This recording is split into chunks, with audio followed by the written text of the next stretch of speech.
we've got a lot to talk about with UFOs today, guys. So get in here. This is Jack with Cosmic Road. I talk about UFOs and the paranormal. Please hit like and subscribe and let me know what you think in the comments below. Yeah, look at this beautiful UFO video shared by Wixie. I just love it. Here, let me minimize my head here. But I think that's just gorgeous.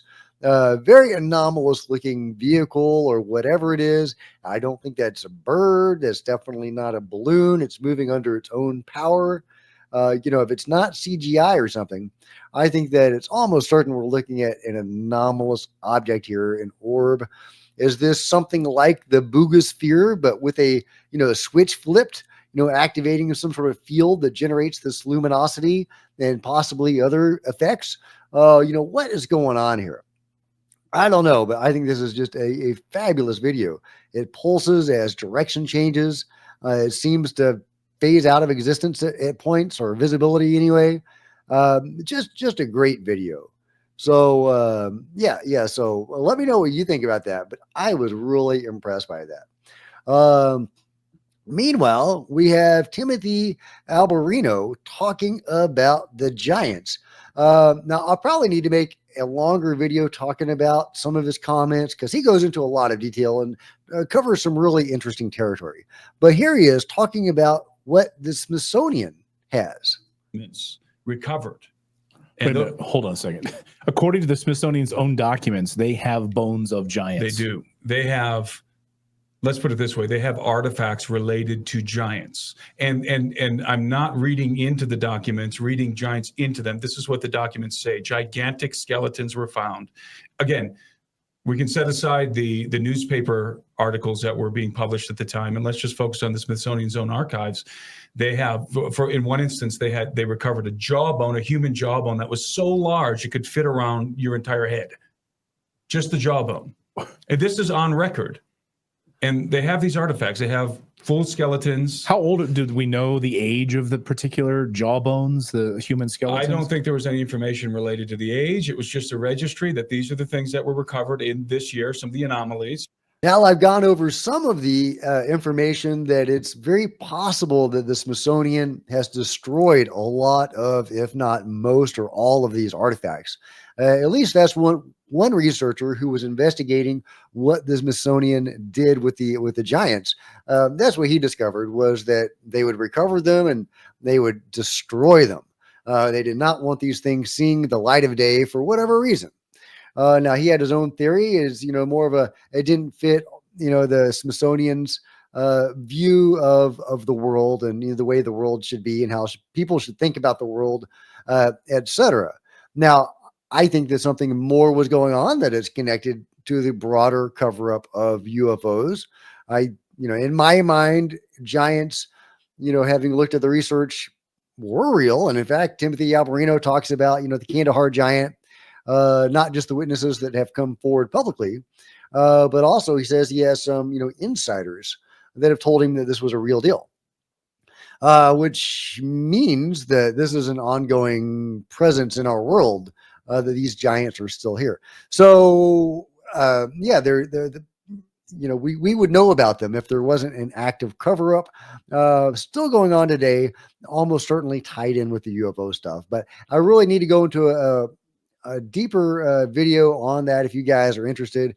I don't know if it's going to be today. I'm still under the weather, dealing with a little flu or cold anyway. But yeah, so let me know if you're interested in that. Meanwhile, let's see what Ross Coulthart has to say about Skywatcher. Now, I have a lot of excitement for Skywatcher. I really, really want Skywatcher to be a thing that drives the conversation forward, but I don't know if that's going to happen. Things are not looking good. I'm actually not privy. I've been hoping that at some stage a media organisation like myself might be invited to come out in the field with the Skywatcher team while they were doing their observations, and particularly their psionic summonings. That's not happened, and it looks like, from what the announcement today is indicating, it looks like they're discontinuing any more field operations now that James is withdrawing his equipment from the field.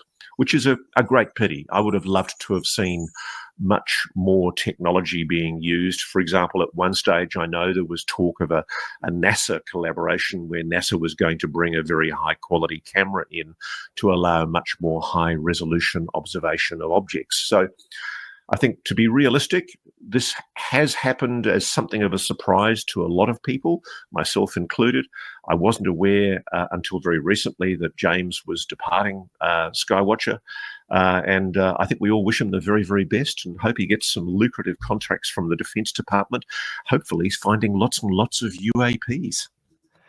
Yeah. So what is he doing now? Why did James leave Skywatcher? Did he, co-found Skywatcher solely to advertise his wares and to be, become a, highly paid defense contractor? Is he doing something involving UAPs for the government? He came from that sphere. Is he going back doing something? What is the deal there? And is Skywatcher going to continue? Is it dead? Is Skywatcher dead? That's what a lot of people think, that they are disbanding. They're going their separate ways. And I'll be honest, it doesn't look great right now. They are publicly stating that things are progressing. They have concluded their field research and they're moving into their analysis phase, which had always been their plan. So, it's very possible that things are going according to plan and that we will get a lot more out of Skywatcher in the days to come. So fingers crossed for that. But I'm worried about that. And I know a lot of you guys are too. So let me know your thoughts. Is Skywatcher dead, or is it going to be an ongoing presence that's going to drive UFO disclosure?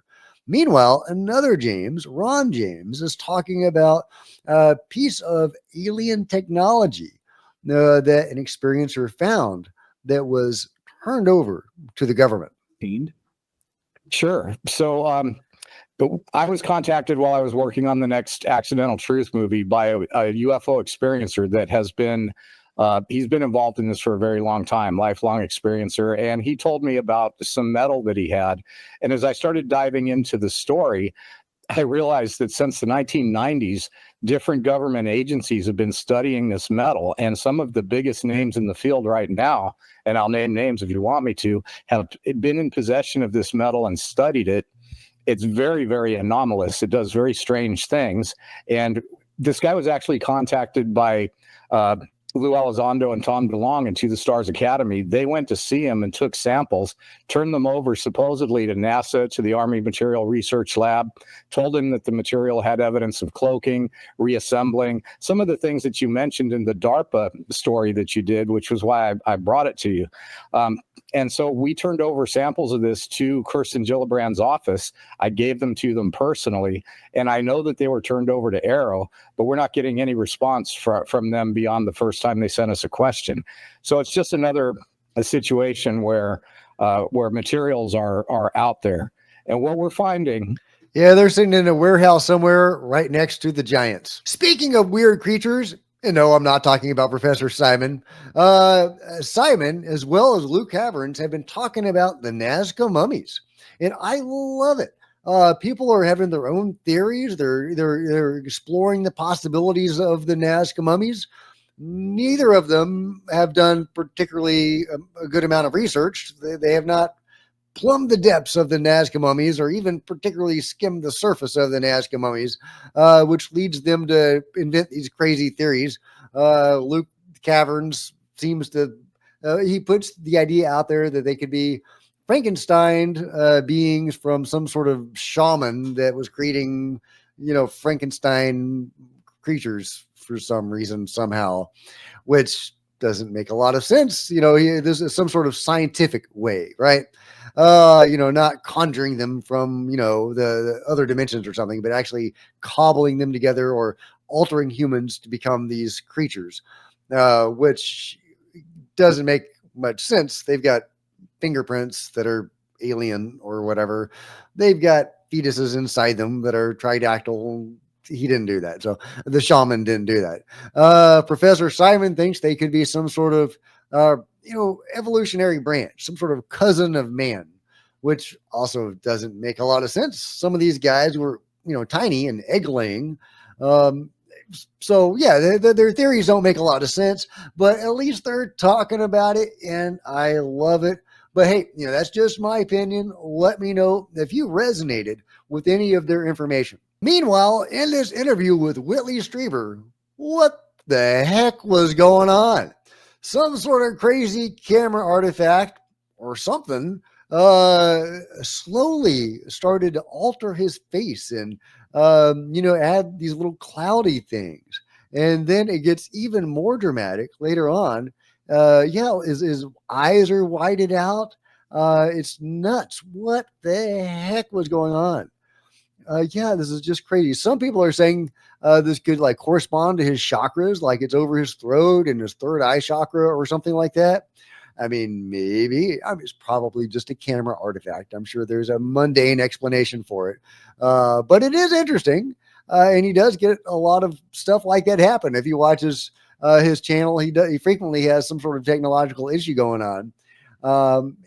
And you have to wonder, is something interesting, non-mundane going on there? But let me know what you guys think about it all in the comments below. Like and subscribe, hit the bell to be notified of future videos. You don't want to miss anything. Join me on social media. There's Facebook and Twitter links below. Love to see you guys there. If you want to support Cosmic Road in a bigger way, consider grabbing a coffee mug or a t-shirt in the merch store below, or by becoming a channel member. Channel members are rock stars, and I really appreciate your support. Look at that guy. He's huge. Damn. Look at those antlers. Wow. Okay, coffee mug, t-shirt, all that kind of good stuff. Become a channel member, and there's plenty of other plenty of other videos. There's plenty of other t-shirts as well, but there's also plenty of other videos on the channel. And I'll see you guys next time. This is Jack with Cosmic Road, signing out.